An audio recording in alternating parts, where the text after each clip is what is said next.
الحمد لله رب العالمين وصلى الله وسلم على نبينا محمد وعلى آله وصحبه أجمعين.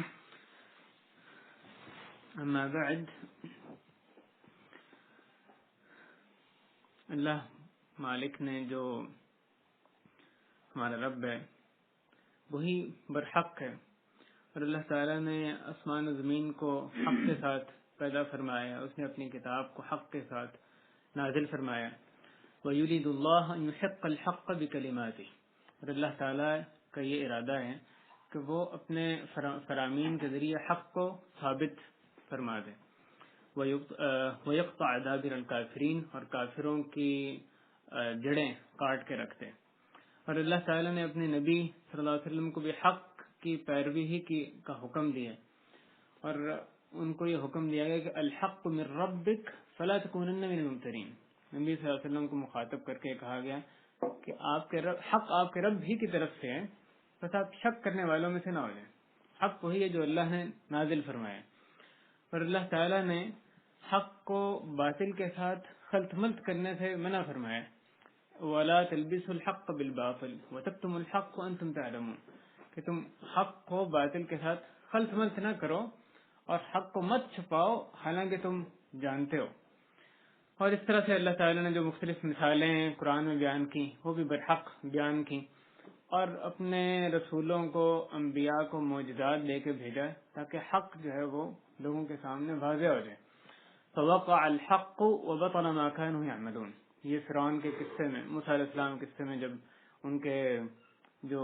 اژدہا بنا تھا ان کی لاٹھی اژدہا بن گئی اور ان ساری رسیوں کو اگل گئی تھی، جادوگروں کی پھینکی ہوئی رسیوں کو. اس موقع پہ اللہ تعالیٰ نے فرمایا فوقع الحق وبطل ما كانوا يعملون، حق واقع ہو گیا، ثابت ہو گیا،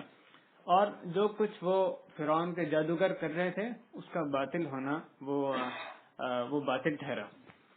تو اللہ تعالیٰ نے معجزات دے کے انبیاء کو مبعوث فرمایا تھا کہ حق جو ہے وہ واضح ہو جائے. اس طرح سے اللہ تعالیٰ نے حق کا رستہ ایک ہی صرف مقرر فرمایا جو کہ انبیاء کا رستہ ہے، جو اللہ تعالیٰ نے کی کتابوں میں مذکور رستہ ہے. حق کا رستہ اس سے ہٹ کے کوئی اور رستہ نہیں ہو سکتا، وہ واحد رستہ ہے جو کہ جنت کی طرف ہمیں لے جانے والا ہے. اور اس کے ساتھ ساتھ لوگوں کو اللہ تعالیٰ نے دوسرے رستوں کے ذریعے بھی آزمایا، جو کہ ابلیس کی وحی کے ذریعے سے جو اہل ضلالت اور کفر و شرک اور منافق اہل نفاق ہیں، انہوں نے جن کو ایجاد کر لیا جن رستوں کو، اور وہ بہت سے رستے ہیں. حق کا رستہ تو ایک ہے لیکن وہ بہت سے رستے ہیں. ان رستوں کے ذریعے سے اللہ تعالیٰ نے لوگوں کو آزمایا کہ ان کی موجودگی میں کون بندہ ہے جو کہ حق کے رستے کو اپناتا ہے، کون ہے جو کہ ان رستوں کے پیچھے لگ جاتا ہے. اور ان رستوں سے جو بے شمار باطل کے رستے ہیں ان سے اللہ تعالیٰ نے ہمیں خبردار فرمایا وَأَنَّ هَذَا صِرَاطِي مُسْتَقِيمًا فَاتَّبِعُوهُ وَلَا تَتَّبِعُوا السُّبُلَ فَتَفَرَّقَ بِكُمْ عَنْ سَبِيلِهِ، اور یہ میرا رستہ ہے سیدھا، بس تم اس کی اتباع کرو اور تم دوسرے رستوں کی اتباع نہ کرو کہ ورنہ وہ تمہیں اللہ کے رستے سے علیحدہ کر دیں گے. اسی طرح فرمایا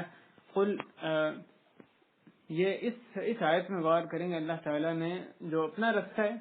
اس کے لیے واحد کا صیغہ استعمال کیا، صراطی مستقیم، یہ میرا رستہ ہے، یہ میرا یعنی نبی صلی اللہ علیہ وسلم لوگوں کو کہیں کہ یہ میرا رستہ ہے کہ وہ اس کے لیے واحد کا صیغہ استعمال کیا گیا. جبکہ دیگر گمراہی کے رستے ان کے لیے سبل یعنی سبیل کی جمع ہے، سبیل رستہ، سبل رستے. تو تم لا تتبع السبل، جو دیگر رستے ہیں وہ بہت سے رستے ہیں،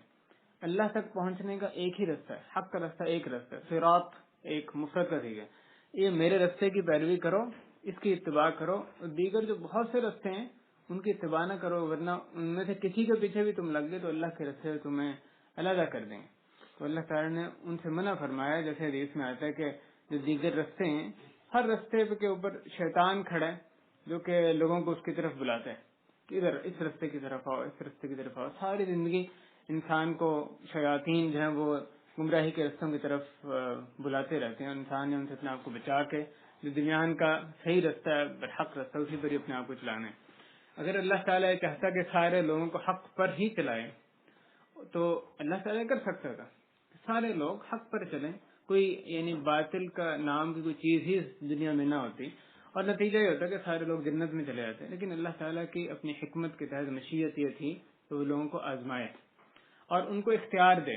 ان کے سامنے واضح فرما دیں حق کا رستہ یہ اور باطل کا رستہ یہ، اور باطل کے رستے بہت سارے جو ہیں، اس حق کو چھوڑ کے وہ سارے باطل کے رستے ہیں۔ اب تمہیں اختیار ہے، جس نے اس پہ چلنا ہے اس پہ چلے، جس نے اس پہ چلنا ہے اس پہ چلے۔ تو اللہ تعالیٰ نے مجبور نہیں کیا کسی کو، زبردستی حق پر اللہ تعالیٰ نہیں چلاتا، بلکہ بندہ اپنے اختیار سے حق اور باطل کا رستہ اختیار کرتا ہے۔ کان الناس امة واحدہ، شروع دور میں اللہ تعالیٰ نے فرمایا سورہ بقرہ میں کہ پہلے لوگ ایک امت تھے، پہلے سارے لوگ توحید پر قائم تھے۔ جب حضرت آدم علیہ السلام آئے اس کے بعد سے لے کے، جیسے کہ ابن عباس رضی اللہ عنہ فرماتے ہیں کہ 10 صدیوں تک لوگ توحید پر قائم تھے، اور پھر ان میں اختلاف برپا ہو گیا۔ فبعث اللہ النبیین مبشرین، جب وہ اختلاف ہوا تو پھر اللہ تعالیٰ نے انبیاء کو مبعوث کیا بشارت دینے والا اور ڈرانے والا بنا کے۔ تو جب نوح علیہ السلام تک، آدم علیہ السلام سے لے کے نوح علیہ السلام تک، یہ سارا دور جو لوگ توحید پہ قائم رہے، پھر ان میں اختلاف آ گیا، اور کس چیز پہ اختلاف ہے؟ توحید سے شرک کی طرف چلے گئے، سنت سے بدعت کی طرف چلے گئے۔ پھر اللہ تعالیٰ نے انبیاء کو، پہلے جو رسول تھے حضرت نوح علیہ السلام، ان کو اللہ تعالیٰ نے مبعوث کیا، اور انہوں نے لوگوں کو توحید کی طرف لوگوں کی رہنمائی فرمائی۔ اس آیت میں اللہ تعالیٰ نے آگے فرمایا کہ وَأَنزَلَ مَعَهُمُ الْكِتَابَ بِالْحَقِّ، انبیاء کے ساتھ کتاب کو بھی حق کے ساتھ اللہ تعالیٰ نے نازل فرمایا۔ کیوں؟ تاکہ وہ لوگوں کی جس میں ان کا اختلاف ہو گیا تھا، اس میں ان کی اس کے ذریعے سے اللہ تعالیٰ ان کے دیوان حکم صادر فرمائے، لِيَحْكُمَ بَيْنَ النَّاسِ فِيمَا اخْتَلَفُوا فِيهِ۔ تو جس میں انہوں نے اختلاف کر لیے تھے اصلی رستے سے، اللہ تعالیٰ نے انبیاء کو مبعوث کیا، ان کو دلائل کے ساتھ، معجزات کے ساتھ مبعوث کیا، تاکہ لوگوں کو پھر اس حق رستے کی طرف وہ واپس لے آئیں۔ تو اللہ تعالیٰ نے جو لوگوں کو اس لیے گمراہ نہیں ہونے دیا کہ اللہ تعالیٰ کو معاذ اللہ گمراہی سے محبت ہے، کہ اللہ تعالیٰ کو پسند ہے کہ لوگ گمراہ ہو جائیں، ایسی بات نہیں۔ اللہ تعالیٰ کو پسند یہی ہے کہ لوگ سارے ہدایت پر چلیں، اسی لیے اس نے انبیاء کو مبعوث کیا، کھول کے دلائل واضح کیے۔ لیکن پھر بھی بندہ اگر ہٹ درمی سے ادھر جائے، کیوں لوگوں نے پھر بھی اختلاف کیا، کیوں لوگ گمراہی کی طرف چلے، حالانکہ اللہ کی طرف سے رسول آ گئے تھے، انبیاء معجزات آئے تھے، جیسے اللہ تعالیٰ نے فرمایا بغیم بینہم، صرف بغی، ظلم اور عداوت کی وجہ سے اور حسد کی وجہ سے، اپنی شہوات جو نفسانی خواہشات ہیں ان کی پیروی کی وجہ سے وہ اس کی طرف چلے۔ اس لیے نہیں کہ اللہ نے واضح نہیں کیا تھا کہ حق کیا ہے باطل کیا، حق واضح تھا، اللہ تعالیٰ نے انبیاء کے ذریعے کتابوں سے واضح کیا، پھر بھی لوگ اپنے خواہشات کی پیروی کرتے ہوئے باطل کے پیچھے چل پڑے۔ تو بعض دفعہ یہ جو حق ہے وہی حق ہے جو کہ انبیاء اور انبیاء کے ذریعے سے، کتابوں کے ذریعے جس کی وضاحت فرمائی گئی۔ ایک دفعہ صحابہ نے آپس میں اختلاف کیا منافقین کے بارے میں، کہ یعنی منافق کہتے ہیں اس میں ظاہری طور پہ اسلام کا لبادہ اوڑے ہوتا ہے، لیکن اندر سے منافق ہوتا ہے، لیکن اس کی کرتوتوں سے نظر آیا تھا کہ یہ منافق ہے۔ تو اللہ تعالیٰ نے ان کے اختلاف پر ان کو ملامت کی، فما لکم فی المنافقین فئتین، کہ کیا ہو گیا تم منافقوں کے بارے میں دو گروہوں میں بٹ گئے ہو، کوئی کہتا ہے ہاں یہ واقعی گمراہ ہے، کافر ہے، اور کوئی کہتا ہے کہ نہیں یہ دیکھو ظاہری طور پر ان میں کچھ خیر بھی نظر آتی ہے، جبکہ بار بار ان سے کفر کا یعنی کفر صادر ہوا ہے، واضح طور پہ منافقت کی جو نشانیاں اعتقادی نفاق کے سامنے آ گئی ہیں، پھر بھی تم ان میں دو گروہوں میں بٹ گئے ہو۔ اللہ تعالیٰ نے ان کی نشانیاں کھول کے بیان کر دی، اللہ تعالیٰ نے ان کو ملامت کی کہ کیا بات ہے تم لوگ ان میں دو گروہوں میں بٹ گئے ہو، حالانکہ اللہ تعالیٰ نے یعنی ان کی نشانیاں جو ہیں تمہارے سامنے واضح فرما دی ہیں۔ جو بھی اس حق سے ہٹے گا اس میں وہ باطل پر ہے، اور وہ یعنی اس کا حکم واضح ہے۔ حق وہی ہے جو کہ وحی میں اللہ نے اس وحی کے ذریعے نازل کیا، انا ارسلناک بالحق یا نزل الکتاب بالحق، اس طرح کی بہت سی آیات ہمارے سامنے آتی ہیں۔ اس دور میں بھائیوں ایک جو دعوت ہمیں نظر آتی ہے، پروپیگنڈا جس چیز کا ایک نظر آتا ہے، اس جو قرآنی ہدایات ہیں ان سے ہٹ کے، وہ یہ کہ کہا جاتا ہے کہ حق پہ کسی کی اجارہ داری نہیں ہے، حق جو ہے یہ ایک نسبتی چیز ہے، حق ایک یعنی ایبسلیوٹ ٹروتھ کوئی چیز نہیں بلکہ ریلیٹو ٹروتھ ہے۔ آپ جس چیز کو حق مانتے ہیں دوسرا اس کو ریجیکٹ کرتا ہے، جو آپ کے ہاں قابل قبول ہے دوسرے کے ہاں نہیں ہے، جو دوسرے کے ہاں وہ آپ کے ہاں نہیں ہے، اور اسی طرح اس کے برعکس ہے۔ اس کی وجہ کیا تھی؟ اس پروپیگنڈا کرنے کی، اس دعوت کی ابتدا کیوں منافقین جو ہیں اور جسنان اسلام وہ اس پہ کیوں زور دیتے ہیں؟ کیونکہ ان کا مقصد کیا ہے؟ لوگوں میں جو اہل حق ہیں ان کو انہوں نے ان میں معصیت پھیلانی ہے، ان میں شرک پھیلانا ہے، بدعات پھیلانی ہے، انحراف ان میں پھیلانا ہے، دین سے ان کو ہٹانا ہے. اب ان ساری چیزوں کو ان میں داخل کرنے کے لیے تاکہ ان میں رد عمل ان کا ختم ہو جائے، آگے سے ایک دم جو ریجیکٹ کرنا ہے ان چیزوں کو وہ ختم ہو جائے، اس لیے انہوں نے اس کی راہ ہموار کرنے کے لیے ایک تمہید کے طور پہ وہ اس پروپیگنڈے کو لے کر آئے. اور یہ خوب اس پہ زور دیا جاتا ہے، اس پہ کتابیں لکھی جاتی ہیں، اس کو انٹرنیٹ میں یا اخبارات میں مخصوص جو لوگ ہیں وہ خوب اس کو فروغ دیتے ہیں. اور خواہ اسلام کا لبادہ کیوں نہ اوڑے ہوئے لوگ، لیکن اس کو خوب فروغ دیتے ہیں کیونکہ اندر اسلام کے دشمن ہوتے ہیں. اور وہ یہ باور یہ کراتے ہیں، یعنی اصل میں تمہید ہے کہ بندہ جو ہے وہ اپنے پاس جو اس کے پاس حق ہے وہ اس کو صرف اسی چیز کو حق سمجھنا چھوڑ دے، بلکہ اس کے ذہن میں یہ بیٹھ جائے کہ نہیں، ممکن ہے کہ دوسروں کے پاس ہے وہ بھی اس میں بھی کچھ نہ کچھ حق ہو. یعنی اس کے پاس حق سارا کا سارا اس کے وہی نہیں جو کہ اس کے پاس ہے، ایک مسلمان کے پاس ہے یا ایک اہل سنت والجماعت کے پاس ہے، بلکہ ممکن ہے کہ وہ اس کا حق کا ایک حصہ جو ہے وہ دوسرے لوگوں کے پاس بھی ہو. ایک شیطانی مدخل، شیطانی دروازہ یہ لوگ اس کے ذریعے سے کھولنا چاہتے ہیں کہ اجارہ دری حق کی کسی پر نہیں ہونی چاہیے. مطلق حق کسی کی ملکیت نہیں ہے، کسی کی اس پر اجارہ دری نہیں ہے، بلکہ تمہیں کہنا چاہیے کہ ہاں میں اس کو حق مانتا ہوں. تو تم دوسرے کا اقرار کرو، دوسرا دوسری چیز کو حق مانتا ہے، اس کے ساتھ تم گل مل کے رہو، اس کو اقرار کرو، اس کو اس پہ چلنے دو. تم ایک اور چیز کو حق مانتے ہو تو یہ وہ اس طرح سے باور کرا دیں. دیکھو ریلیٹو ہوتا ہے، یہ جو حق کا ایک نسبتی چیز ہے، یہ نہیں کہ تمہاری اجارہ. وہ کہتے ہیں کہ تم کون ہوتے ہو کہ تم کہتے ہو میں حق میں اور ساری دنیا جو ہے گمراہ پہ، یعنی جو بھی میرے رستے سے ہٹا ہوا ہے ساری کی ساری گمراہی پہ ہے. تم کون ہوتے کہ یہ دعویٰ کرو کہ حق سارا کا سارا تمہارے رستے کے اندر ہی ہے، تمہارے رستے میں ہی صرف مقید ہے اور تو سارے باقی لوگ گمراہی پر ہیں. اس طرح سے ایک انتہائی خطرناک دعوت پروپیگنڈا جو ہے وہ مختلف شرک اور بدعات کو پھیلانے کے لیے اس کا دروازہ، اس کی راہ ہموار کی جاتی ہے، اس کا دروازہ اس کے ذریعے سے کھولا جاتا ہے. اور اس میں صرف اسلام کے نام نہیں ہوتا، یعنی صرف یہ بات نہیں کہی جاتی کہ اچھا مسلمان ہیں صرف وہ ان کی اجارہ داری نہیں ہے، بلکہ آپ کثرت سے بات سنیں گے کہ اہل سنت والجماعت یعنی وہ لوگ جو کہ سنت پر اس طریقے سے قائم ہے جیسا کہ سلف صالحین اس پر قائم تھے، جو کہ اس طرح سے قرآن و حدیث کو سمجھتے ہیں جس طرح کے صحابہ نے، تابعین نے، تبع تابعین نے سمجھا تھا. جو اس طریقے پر قائم ہے وہ کہتے ہیں کہ یہ جو دوسرے منافقین یا دشمنان ہوتے ہیں یہ ان کو ان لوگوں کو اس جو صحیح گروہ ہے اس پہ باور کراتے ہیں. یہ نہ کہو کہ سارا حق تمہارے پاس ہے، اسلام کی ایک جو انٹرپریٹیشن ہے اس کو تم فالو کر رہے ہو، ایک جو تشریح ہے اسلام کی تم فالو کر رہے ہو، دوسرے تشریح کر رہے ہیں، تیسرے تشریح کو فالو کر رہے ہیں. سارے مسلمان سارے ٹھیک دین پہ، سارے اپنی اپنی جگہ حق کے اتباع کر رہے ہیں. یہ خطرناک دعوت،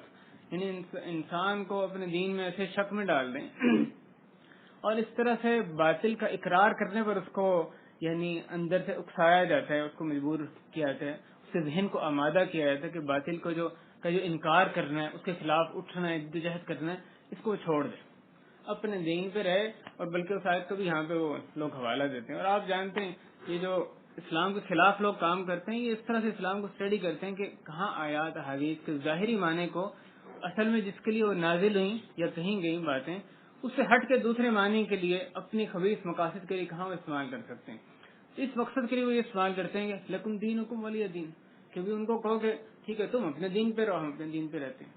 ہم تمہارے ساتھ اور ہماری کیا دشمنی، ہمیں اپنے دین پہ رہنے تو تم اپنے دین پہ رہو. حالانکہ آیت کا معنی کیا ہے کہ جیسے کہ بہت یعنی جتنے مفسرین حق جو حق مفسرین اس کا معنی بیان کرتے ہیں، کہا یہ جا رہا ہے کہ تمہارا دین باطل، تم اپنے باطل دین پر قائم رہو، میں تمہارے دین کے ساتھ کفر کرتا ہوں، اس سے بیزاری اختیار کرتا ہوں، میں اپنے حق دین پر ہی قائم رہوں گا.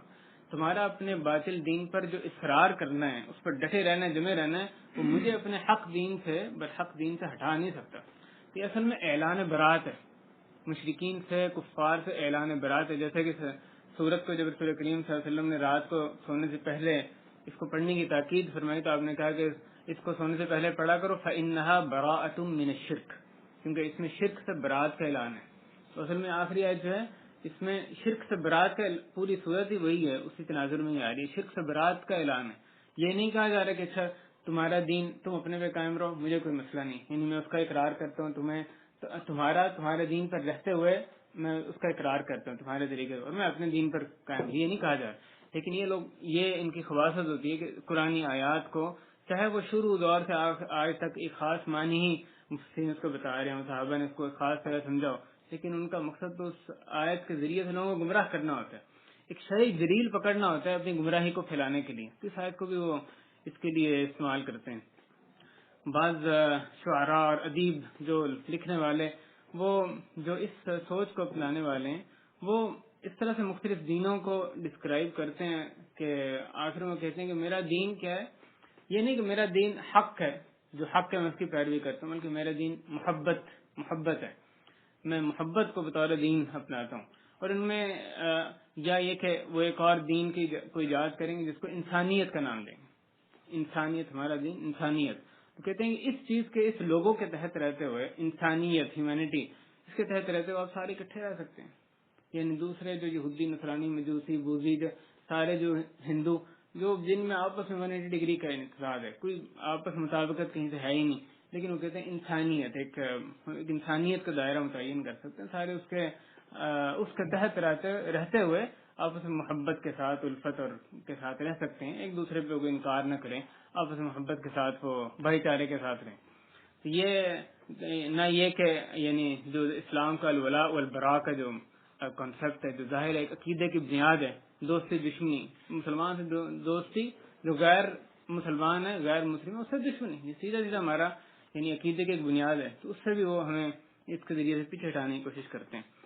اللہ تعالیٰ نے حق کو، جنت اور دوزخ کو پیدا کیا، حق جو ہے وہ ایک ہی ہے، اس کو ماننے والے جنت میں، اور جو باطل ہے اس کے بہت سے شعبے ہیں اور وہ سارے جہنم میں۔ ورنہ اللہ تعالیٰ نے آخری جہنم کو پیدا کس کے لیے کیا؟ پھر اس طرح سے ایک دوسرے کا، باطل کا بھی ہم اقرار کرنے لگ جائیں، کہیں کہ وہ بھی اپنی جگہ ٹھیک ہے، ہم اس کو حق مانتے ہیں، اس کو حق مانتے ہیں، ہر کوئی اپنی جگہ رہے، ہم یہ نہ کہیں کہ یہ جو جس کو ہم حق مانتے ہیں یہی حق کا صرف، یہ ایبسولوٹ ٹروتھ ہے، یعنی قرآن حدیث ایسا، ان کی وہ فہم قرآن و حدیث کی جو کہ صحابہ کرام نے سمجھا، سلف صالحین نے سمجھی، اس سے ہٹ کے جو بھی رستہ ہے وہ گمراہی کا رستہ ہے۔ یہ نہیں کہ جو قدریہ، جہمیہ، اشاعرہ اور اسی طرح رافضہ، اثنا عشریہ، ان کے پاس بھی کچھ نہ کچھ حق موجود ہے، سارا حق جو اہل سنت والجماعت جو اسلاف کے طریقے پہ چلنے والے ہیں انہیں کے پاس حق نہیں ہے، بلکہ یہ جو دیگر فرقے جو یعنی اصلی راستے سے منحرف فرقے ہیں، ان کے پاس بھی کچھ نہ کچھ حق موجود ہوگا۔ اس طرح سے ہم اپنی شک میں پڑ جائیں، یہ بات جو ہے ہرگز یعنی درست نہیں ہے۔ جتنے بھی باطل کو ماننے والے وہ سارے جہنم میں، جو حق کو ماننے والے جو کہ واحد رستہ ہے، اللہ تعالیٰ نے ان کے لیے جنت کو پیدا فرمائی، جنت پیدا فرمائی۔ یہ جو اس فکر کے جو حاملین ہیں وہ یہ بھی مثلاً کہتے ہیں کہ اچھا جہنم میں کون بندہ جائے گا، وہ اس کا پرچار کرتے ہیں کہ جہنم میں جائے گا مثلاً چوری ڈکیتی کرنے والا یا جو رشوت لینے والا، کیونکہ رشوت سے بھی ایک ویل نون چیز ہے کہ فساد اس سے برپا ہوتا ہے، لیکن وہ عام طور پہ زنا کا ذکر نہیں کرتے، کیونکہ اگر وہ باہمی رضامندی کے ساتھ وہ ہو رہا ہے پھر وہ کہتے ہیں کہ اس میں بھی کوئی ایسی قباحت نہیں ہے، تو اس طرح سے انہوں نے چیزیں پک کرتے ہیں کہ یہ ساری جو ہیں آگ میں جانے والی۔ لیکن دوسری طرف جو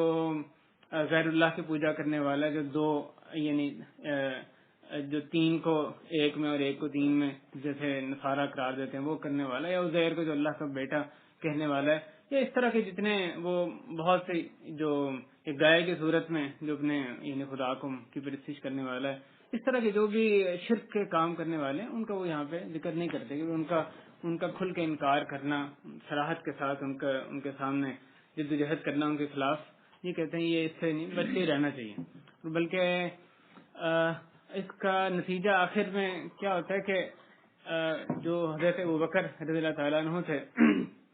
انہوں نے آخر وہ مرتدین کے خلاف جنگ کیوں یعنی برپا کی تھی؟ وہ لوگ جو اپنے دین سے پھر گئے تھے، اگر یہ حریت اس طرح کی جیسے یہ لوگ کہتے ہیں، اس طرح کی آزادی ہی اگر مطلوب ہے اللہ تعالیٰ کو، یہ واقعی اللہ کے یہاں معتبر آزادی ہے، تو وہ جو اس وقت دین سے پھر گئے تھے، مرتد ہو گئے تھے، ابوبکر رضی اللہ تعالیٰ ان کے خلاف تلوار کیوں اٹھائی تھی؟ پھر آخر اس کا اقرار نہیں کیا جا سکتا دوسرے دین کا، جو مرتد ہو جائے اس کو قتل کرنا واجب ہے، اللہ کی حد اس پہ قائم ہوتی ہے کہ تمہیں آزادی نہیں، اب دین میں آ گئے، جب مرضی چاہے تم نکل جاؤ، غیر مسلم ہو جاؤ، نہیں تمہیں قتل کر دیا جائے گا، یعنی ایک حاکم جو ہے اس کی فرض ہے کہ کورٹ کے ذریعے سے اس پہ حد قائم کی جائے گی، اگر اس کا کوئی شبہ ہے اس کو دور کیا جائے گا، نہیں واپس آتا حد قائم کی جائے، تو یہ آزادی جس کا پرچار کیا جاتا ہے، اور یعنی یہ لوگ ایسی آزادی ایسے وقت میں اس کا پرچار کرتے ہیں جبکہ آج کل آپ جانتے ہیں کہ ظلم و ستم بہت سی جگہوں پہ یعنی انتہا درجے کو پہنچا ہوا ہے. تو آزادی کا جو لفظ ہے وہ بڑا پرکشش بن گیا آج کل، اس لیے کہ وہ ظلم کی انتہا ہے بہت سی جگہوں پہ. تو لوگ آزادی چاہتے ہیں، اس ظلم سے اصل میں چھٹکارا چاہتے ہیں. اور اس تناظر میں جب وہ آزادی کا نام سنتے ہیں تو لوگ ان کی دعوت سے بھی لبیک کہتے ہیں. اور یہ کس کی آزادی کی دعوت دیتے ہیں؟ ہر چیز کی آزادی ہو، انسان کو اس کی آزادی ہو کہ وہ کون سا دین اپنائے، کون سا رستہ اپنائے، کس فرقے میں جائے، مسلمان ہو نہ غیر مسلم ہو، جس رستے بھی اگر مسلمان بھی ہے تو وہ خانقاہی اسلام اپنائے یا وہ دوسرا جو واقعی سچا اسلام ہے اس کو اپنائے، جیسا بھی جو بھی رستہ اپنانا چاہتا ہے اس کی مرضی ہے. آزادی ہونی چاہیے. یعنی خوبصورت لفظ نکالا ہے اور اس کی طرف لوگوں کو بلاتے ہیں اور اندر دیکھیں کیسی خباثت وہ اندر چھپاتے ہیں. اس تعلق سے بھائی ہمارے اوپر کیا فرائض عائد ہوتے ہیں. یہ دعوت جو ہے یہ جیسے آگے مزید بیان کیا جائے گا، یہ کوئی ڈھکی چھپی دعوت نہیں ہے. اپنے ملکوں میں بھی خوب زور و شور سے اس دعوت کا پرچار کیا جا رہا ہے. اس کے جو حاملین ہیں وہ کھل کے سامنے آ گئے ہیں اور ان کے ساتھ بڑی بڑی مشنریز جو ہیں ان کا ساتھ دیتی ہیں. جس قسم کی دعوت جو اسلام کے نام پہ ایسی دعوت دے رہے ہیں، اسلام سے لوگوں کو نکالنے کی، اسلام کے نام پہ کوشش کر رہے ہیں، اسلام میں فساد ڈالنے کی اسی کے اندر رہتے ہوئے کوشش کر رہے ہیں، اور تینوں کے سانپ بنے ہوئے ہیں. تو اس میں ایسے مسلمانوں کو تو خوب یعنی جو غیر مسلم جو دشمن ہیں وہ خوب پسند کرتے ہیں، ان کی وہ پشت پناہی وہ کرتے ہیں. اور اس کی مزید آپ کو مثالیں آگے بھی نظر آئیں گی. اس تعلق سے پہلی بات جو ہمارے پر فرض عائد ہوتا ہے یہ کہ اس بات کا ہم پختہ یقین رکھیں کہ حق صرف ایک ہے. حق اس کے علاوہ کوئی نہیں ہے جو کہ اللہ رسول جس کو لے کر آئے، اور جیسا کہ اس اللہ رسول کے جو کچھ لے کر آئے، جیسا کہ اس قرآن و حدیث کو صحابہ کرام نے سمجھا، اس سے ہٹ کے کوئی چیز حق نہیں ہو سکتی. تو اس سلسلے میں یعنی ہر چیز اس کے اندر آتی ہے. ہاں وہ آپ سب سے بڑے مسئلے کو لیں، توحید کا مسئلہ ہے کہ اللہ ایک ہے. یہ ہمارا سب سے ظاہر بنیادی عقیدہ ہے. اللہ تعالیٰ اللہ کی وحدانیت ہے. اس سے ہٹ کے جو کوئی چیز ہے وہ قبول نہیں کی جا سکتی. ایک مسلمان کا ذہن کسی طرح جو مرضی اس کے سامنے بات کی جائے اس کو قبول نہیں کر سکتا کہ بھی اللہ دو ہیں یا اللہ تین ہے یا بہت سے اس کی عبادت جو ہے بہت سی شکلوں میں مختلف بتوں کی شکلوں میں ہو سکتی ہے.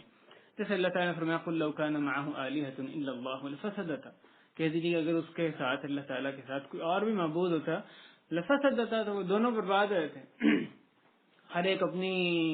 بات پوری کرنے کی کوشش کرتا، اپنا نظام چلانے کی کوشش کرتا، اپنے کنٹرول زیادہ حاصل کرنے کی کوشش کرتا اور فساد برپا ہوتا. یہ نظام کائنات کو بذات خود صحیح طرح چلنا یہی ایک بہت بڑی دلیل ہے اللہ کی وحدانیت پہ. اسی طرح فرمایا قل لو كان معه آلهة كما يقولون، اگر اللہ تعالیٰ کے ساتھ کوئی اور بھی معبود ہوتا جیسا کہ مشرک کہتے ہیں، اذا لابتغوا الى ذي العرش سبيلا، اگر ایسی بات ہوتی تو وہ جو دوسرے معبود ہیں وہ عرش والے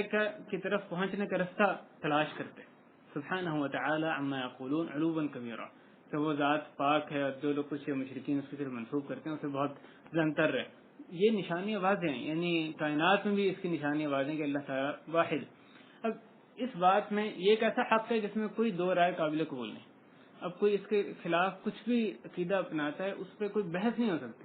یہ ایک ایسا موضوع ہی نہیں ہے جو کہ ڈیبیٹیبل ہو. یعنی چیپٹر کلوز ہونے چاہیے کہ توحید کے بغیر کوئی چیز جو ہے وہ یعنی اس سے ہٹ کے ہم کوئی بات نہیں کر سکتے. یہ تو اللہ کو ایک ماننے کی بات ہے. دوسری طرف عبادت کی بھی بات کریں، جو مختلف عبادات کی شکلیں یعنی خواہ توکل کرنا ہے، امید لگانا ہے، خوف کھانا ہے، غیبی خوف جو کہ یعنی اصل میں اللہ سے کیا ہے، یہ بھی ایک عبادات کی شکلیں جو کہ صرف اللہ سے ہونی چاہیے. کوئی بندہ کسی قبر والے سے کے نام پہ نظر مان رہا ہے، کوئی اس کے لیے دربار پہ جا کے ذبح کر رہا ہے، کوئی کسی ولی اور پیر کے سامنے جا کے اپنی حاجات کو پیش کر رہا ہے اور ایسی حاجات ایسی چیزوں میں سے مدد طلب کر رہا ہے جس میں کہ اللہ کے سوا کوئی اور قدرت نہیں رکھتا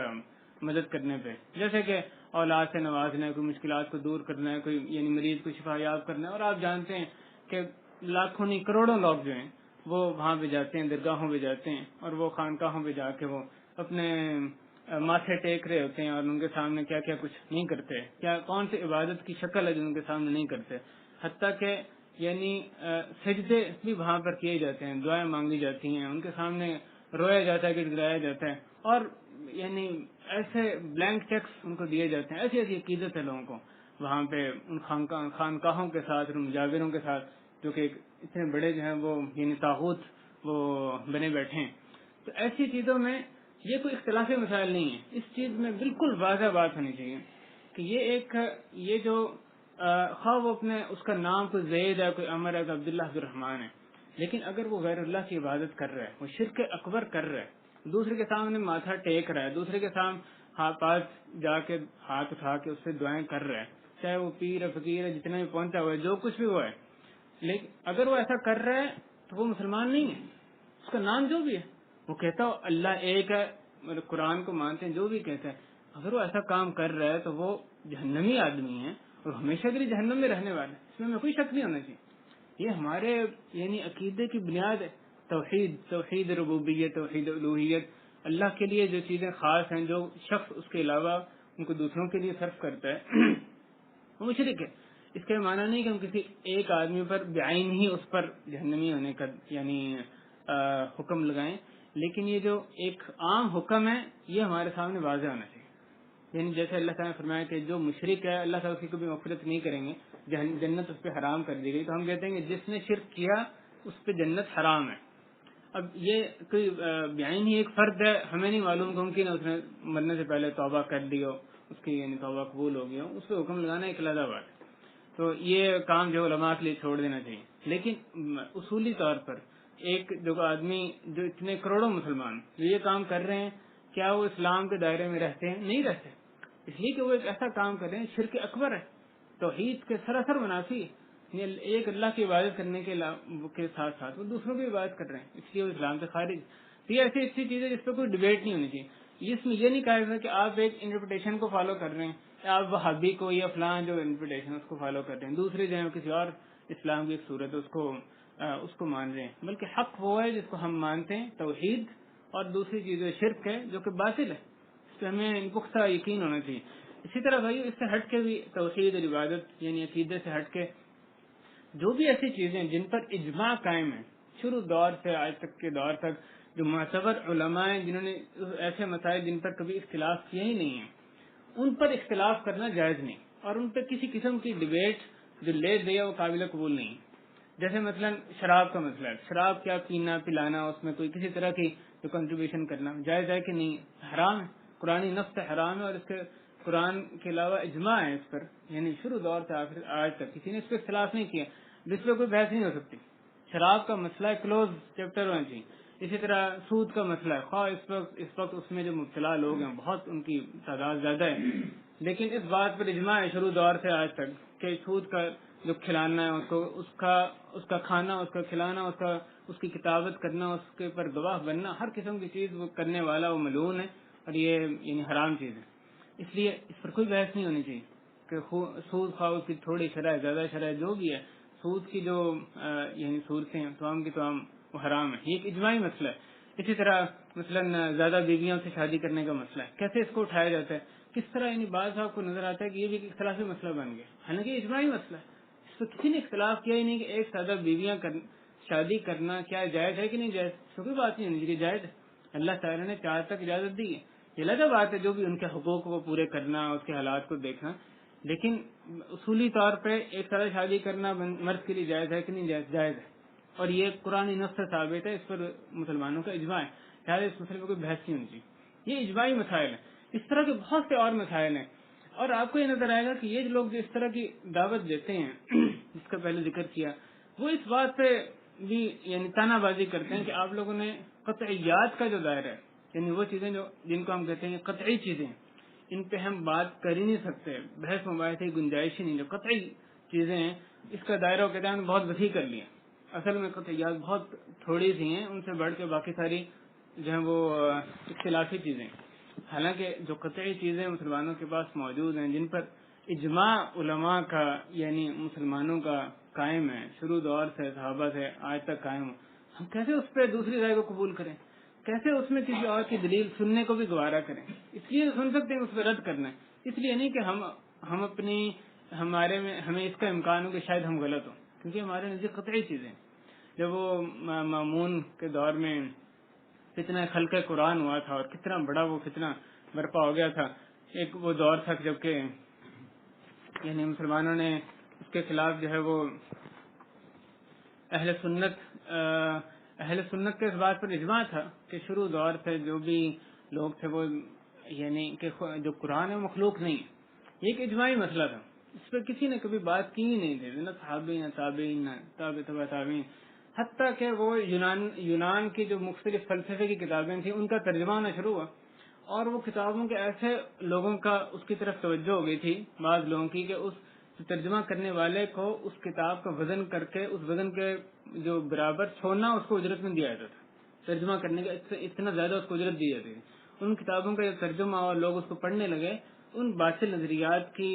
وجہ سے جو یونانی فلسفے سے آئے ہوئے تھے، لوگوں نے اس کو اپنایا، اور خلق قرآن کا مسئلہ جو فتنہ اس کی وجہ سے اٹھا کہ قرآن مخلوق ہے۔ قرآن یعنی اہل سنت کیا کہتے ہیں، جس بات پر اجماع علماء کا، اجماع مسلمانوں کا، کہ قرآن اللہ کا کلام ہے، اللہ کی طرف سے نازل شدہ کلام ہے، یہ مخلوق نہیں۔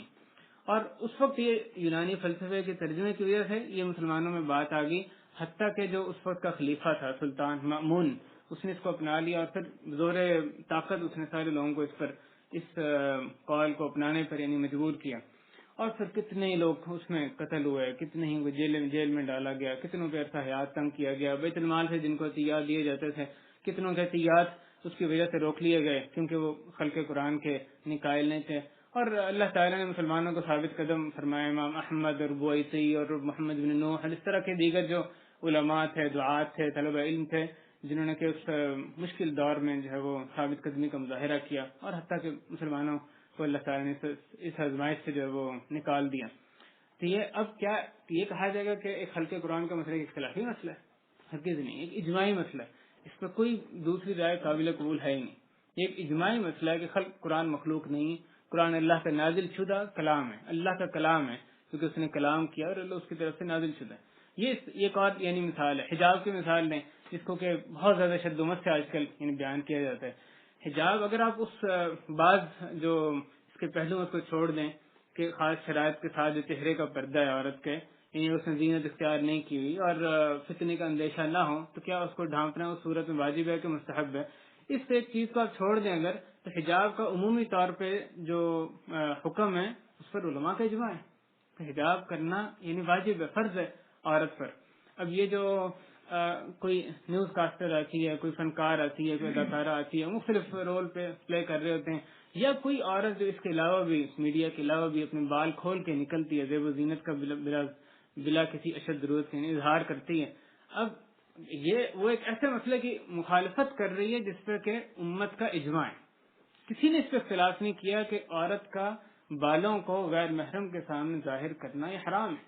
اس پہ کسی نے اختلاف نہیں کیا، یا عورت کا اپنے پاؤں کو ظاہر کرنا غیر محرم کے سامنے حرام ہے، اس پہ کسی نے اختلاف نہیں کیا۔ اب یا اس کے دیگر جو یعنی زیب و زینت والے کپڑے پہن کے ان کے سامنے آئے لیکن دعوت دیکھیں جو آزادی نسواں کے نام پہ کس چیز کی یعنی دی جا رہی ہے، اور کس طرح سے اس مسئلے کو بھی ڈیبیٹیبل مسئلہ بنا دیا گیا، اور اس طرح کے علماء سوء اس وقت موجود ہیں، اور بکثرت ان کی جو دعوت ہے اس کے پروپیگنڈا کرنے والے موجود ہیں، خاص طور سے سیکولر طبقہ ہے جن کا دین سے کوئی تعلق نہیں ہے، لیکن وہ دیندار لوگ جو ان میں بھی اس طرح کے لوگوں کو پروان چڑھاتے ہیں۔ ایسے لوگ موجود ہیں جو کہ انہوں نے ان مسئلوں کو بھی واقعی ایک اختلافی مسئلے کے طور پر پیش کرتے ہیں کہ عورت یعنی سر ڈھانپے نہ ڈھانپے، سینہ ڈھانپے نہ ڈھانپے، اپنے اس کے بشک شلوار بھی اونچی ہو جائے، کوئی مسئلہ نہیں، اختلافی مسئلہ ہے، سارے اختلافی مسئلہ۔ تم اپنا وہ یہ اسی کی دعوت دیتے ہیں، اور یہ خود میں نے بھی ان کی ویب سائٹس پہ، ان جو خبیثوں کی ویب سائٹس پہ مطالعہ کیا، اور وہ اسلام کے نام سے ویب سائٹ ساری چل رہی ہیں، ان پہ روزانہ فتوے ان پہ بھی اپڈیٹ ہوتے ہیں، جی آپ کو کہتے ہیں ان سے مسئلہ پوچھا جاتا ہے، بندہ پوچھتا ہے میری عورت پردہ نہیں کرتی، بال کھول کے آگے جاتی ہے، کیا میں اس کو مجبور کر سکتا ہوں، اس کو حکم دے سکتا ہوں؟ کہ تمہیں حکم دینے کوئی حق نہیں، تم ایک مذہب کو اپنائے، ایک انٹرپریٹیشن کو اپنائے ہو، تمہاری عورت جو ہے وہ نہیں اس کو مانتی، تو تمہیں اس کا حق نہیں، کیونکہ اس پہ کوئی واضح دلیل موجود نہیں ہے کہ بھی بال ڈھانپنا جو ہے واجب ہے۔ دیکھیں کیسی خباثت ہے، کیسا مسئلہ جس پہ شروع دور سے آج تک کسی نے کلام ہی نہیں کیا کہ بال ڈھانپنا واجب ہے کہ نہیں، اجماعی مسئلہ، اس کو کیسے اختلافی مسئلہ بنا کے جو پیش کیا جاتا ہے۔ ہر چیز کو یعنی مسلمانوں کی جو ثوابت ہیں، مسلمات بدیہیات ہیں، جو ان پہ بھی ان کو شک میں ڈالنے کی کوشش کی جا رہی ہے،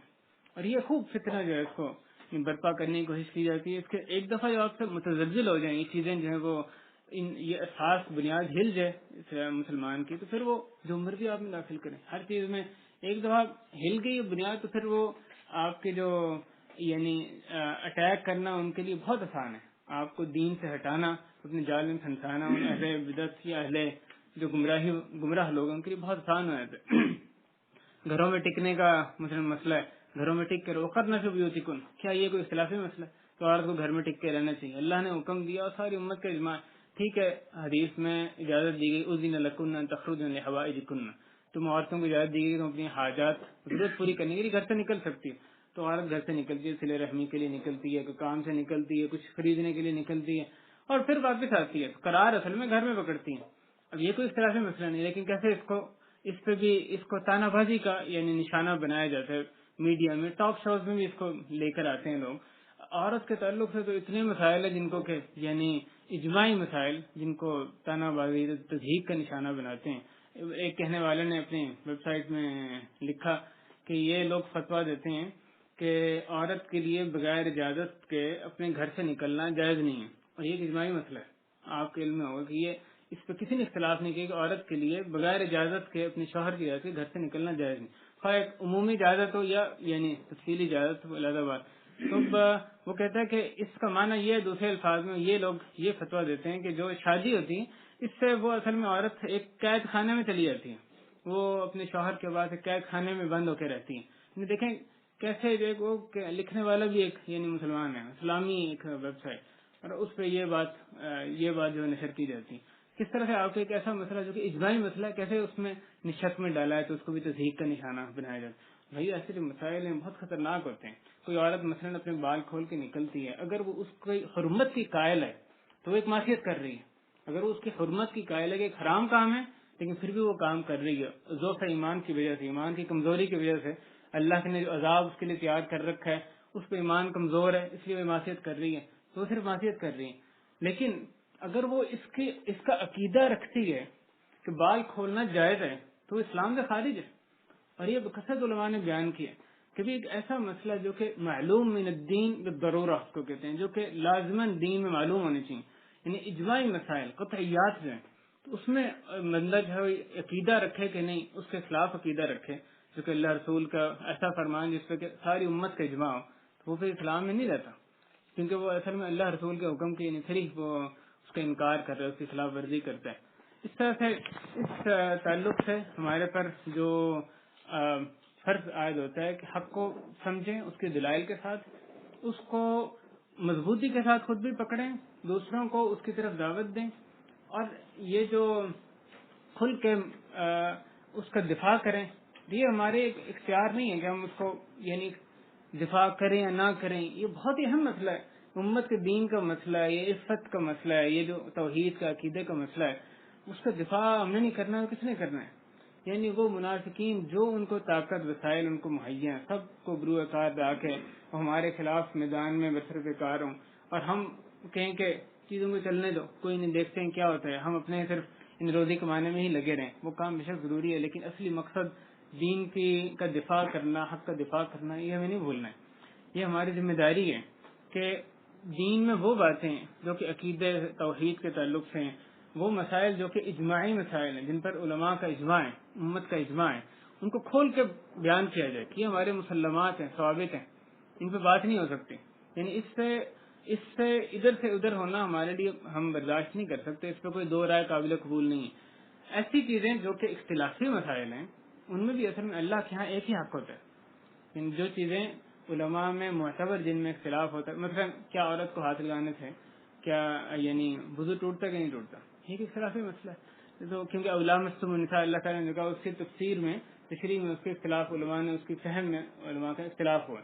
کیا اس کو صرف شہوت سے لگانے سے ٹوٹتا ہے، بغیر شہوت بھی ٹوٹتا ہے، یا کیا کوئی رکاوٹ ہے اس کے اوپر لگانے سے بھی ٹوٹتا ہے، یا بغیر رکاوٹ کے لگانے سے بھی ٹوٹتا ہے. اس طرح مختلف اس میں، یا صرف تب ٹوٹتا ہے جبکہ انسان سے کچھ خارج ہو، مزید خارج ہو، یہ ورنہ نہیں ٹوٹتا. یہ مختلف رائے سامنے آتی ہیں کیونکہ قرآن میں جو ایک لفظ یعنی قرآن حدیث کے فہم میں اختلاف ہے. لیکن جو بات سمجھنا ضروری ہے کہ اللہ کے ہاں حق ایک ہی ہے. یہ بات نہیں، مختلف رائے کا معنی یہ نہیں ہوتا کہ اللہ کے یہاں ساری رائے معتبر ہیں. یا مختلف رائے اس لیے کہ اس میں جو حق ہے، جو دلائل ہے، وہ قطعی نہیں ہے، وہ واضح نہیں ہے. علماء کو ان کے سمجھنے میں ممکن ایک حدیث ایک کے بعد ٹھیک ہے، دوسرے کے بعد وہ صحیح نہیں ہے، ایک کے بعد حدیث پہنچی دوسرے کے نزدیک نہیں پہنچی، اس طرح کی مختلف وجوہات ہو سکتی ہیں. یا دو حدیثوں کسی نے جمع کیا، ایک نے ایک حدیث کو دوسرے پر ترجیح دی ہے، ایک کے نزدیک حدیث منسوخ ہے، دوسرے کے نزدیک وہ نہیں ہے، مختلف وجوہات ہو سکتی ہیں جس کی بنیاد پر ان میں اختلاف ہو، لیکن ان میں ساری رائے میں جو اللہ کے ہاں جو قول معتبر ہے وہ ایک ہی ہے. لہذا یہ ان ایسے مسائل میں کوشش کی جاتی ہے کہ کون سی رائے زیادہ حق کے قریب نظر آتی ہے. کہا جاتا ہے کہ راجح رائے یہ اس میں نظر آتی ہے. ان راجح کا معنی یہ ہوتا ہے جس کو ترجیح دی جائے، ایسی رائے جو کہ ہماری نظر میں قرآن حدیث کو زیادہ موافق ہو، وہ یہ نظر آتی ہے. ہم یہ نہیں کہتے کہ قطعی ہماری رائے ٹھیک ہے باقی سب کوئی باطل پہ، ہم کہتے ہیں ہمیں یہ رائے جو ہے قرآن حدیث کے قریب نظر آتی ہے، اور ممکن ہے کہ حق دوسرے کے پاس بھی ہو. ایسے جو اختلافی اجتہادی مسائل ہیں، اختلافی نہیں کہنا چاہیے، اجتہادی مسائل، ان میں یہ ہمارا موقف ہوتا ہے. جو ایک عالم ہے وہ تو اجتہاد کرتا ہے اس میں، جو ایک طالب علم ہے وہ بھی ایک عالم کی پیروی کرتا ہے، دلیل کے ساتھ پیروی کرتا ہے. ایک عام آدمی جو اس کو جس عالم پہ اعتبار ہوتا ہے اسے پوچھتا ہے، جو وہ کہتا ہے اس کی وہ اتباع کرتا ہے. بہرحال ہمارے دشمن جو ہیں وہ ان کی پوری کوشش ہے کہ حق سے امت کو پھیر لیں، اس کو شرک میں، بدعات میں، خرافات میں وہ اس طریقے سے اس دروازے کے ذریعے سے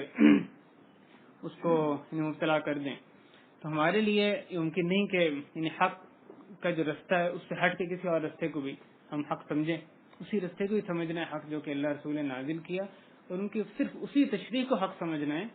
جو کہ صحابہ نے سمجھی، جو کہ تابعین نے سمجھی، جو تبع تابعین نے سمجھی. اسی تناظر میں آپ کو ایک یہ بھی نظر آئے گا کہ وہ کیونکہ سارا دین ہم کہتے ہیں ہم نے یہ امت 73 فرقوں میں بٹ جائے گی.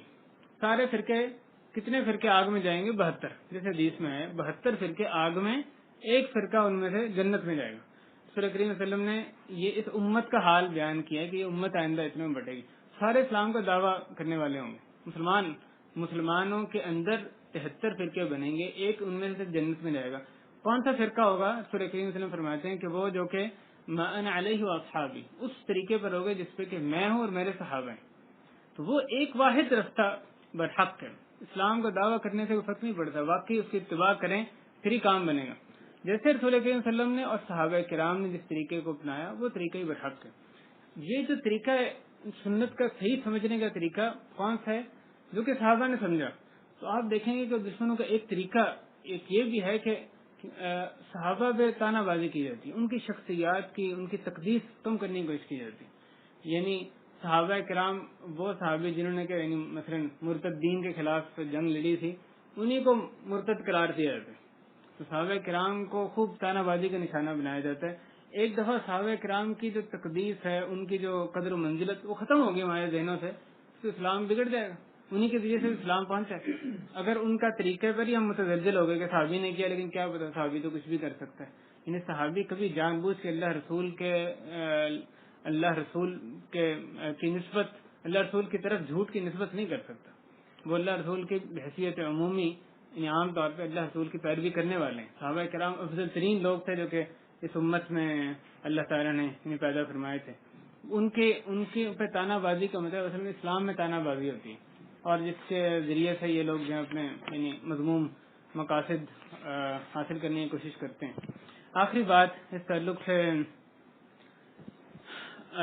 اس میں بہت سے یعنی یہ جو اتحادی مسائل ہیں جیسے میں بیان کیا، اس میں جو اختلاف ہوتا ہے اس کو کھینچ کے اتفاقی مسائل پہ بھی چسپاں کرنے کی کوشش کی جاتی ہے، ان کو بھی اختلافی بنانے کی کوشش کی جاتی ہے. بعض جو مسائل سے جیسے تقدیر کا مسئلہ ہے، جو صحابہ نے اس میں اختلاف کیا تو رسول کریم صلی اللہ علیہ وسلم نے سخت ناراضگی کا اس پہ اظہار کیا تھا. یعنی ہر مسئلہ ایسا نہیں اس پہ ڈیبیٹ ہو سکے. یا روح کا مسئلہ ہے، آپ یعنی یقین کریں گے اس میں جب وہ 2800 آپ کو رائے ملتی ہیں اس میں کہ روح کا کیا معنی ہے، اس کی انٹرپریٹیشن کیا ہے. حالانکہ اس میں ہمیں اپنی عقل اڑانے سے منع کیا گیا. روح مسئلہ ایسا ہے کہ یہ سلون کا روح من امر ربی، یہ روح میرے رب کے حکم سے آتی ہے. ہمیں اس کی ماہیت نہیں پتا کیا اس کی کیسے ہوتی ہے، کیسے نکلتی ہے. ہمیں بتایا گیا اسی تک لمیٹڈ اپنے آپ کو رکھنا، اسی تک ہی مقید رہنا ہمارے لیے ضروری ہے. لیکن ایسے مسئلے ان میں پڑھ کے خام خواہ جو وقت کا بھی ضیاع کیا جاتا ہے، عقیدے کو بھی متزلزل کیا جاتا ہے. تو اللہ تعالیٰ سے اسی پر ہم اتفاع کرتے ہیں. اللہ تعالیٰ سے دعا ہے کہ اسلام کی نصرت میں اپنا بھرپور ہمیں کردار ادا کرنے کی توفیق عطا فرمائے، اور حق کو ہمارے پر حق واضح فرما دے اور اس کی پیروی کرنے کی توفیق دے، اور باطل کو ہمارے اوپر باطل کا باطل ہونا واضح فرما دے اور اس سے بچنے کی توفیق عطا فرما دے. اور اے اللہ جو بھی اسلام کے خلاف اور مسلمانوں کے خلاف چال چلنے کی کوشش کرے، جو چال چلنے کی کوشش کر رہا ہے یا آئندہ کوشش کرے، اے اللہ تو اس کی چال کو اسی پر ہی پھیر دے۔ اے اللہ دشمنوں کی، خواہ وہ دشمن اندرونی دشمن ہو یا بیرونی دشمن ہو، ان کے دشمنوں کی چالوں کو مسلمانوں پر آشکارا فرما دے۔ اور اختتام سے پہلے یاد دہانی تمام بھائیوں کی یہ کہ آخری جو عشرہ ذی الحجہ وہ شروع ہو رہا ہے اگلے جمعے کے دن سے، اس تعلق سے، اس عشرے کی فضیلت کے تعلق سے انشاءاللہ آئندہ گفتگو ہوگی۔ وہ دنیا کے افضل ترین جو 10 دن کو قرار دیا گیا ہے، جو ذی الحجہ کے پہلے 10 دن ہیں۔ لیکن جس بات کی طرف خاص میں بھی توجہ دلانا چاہتا ہوں کہ جس شخص نے بھی صحیح مسلم میں حدیث آئی ہے حضرت ام سلمہ رضی اللہ تعالیٰ عنہا کی کہ رسول کریم صلی اللہ علیہ وسلم نے فرمایا کہ جب تم ذی الحجہ کا چاند دیکھ لو، تم میں سے کسی کا قربانی کرنے کا، جس کا بھی قربانی کرنے کا ارادہ ہو، تو وہ اپنے بال اور ناخن نہ کاٹے حتیٰ کہ قربانی کر لے۔ اس لیے اپنے بالوں کو، اپنے خواہ وہ آپ کے یعنی آپ کے مونچھوں کے بال ہیں یا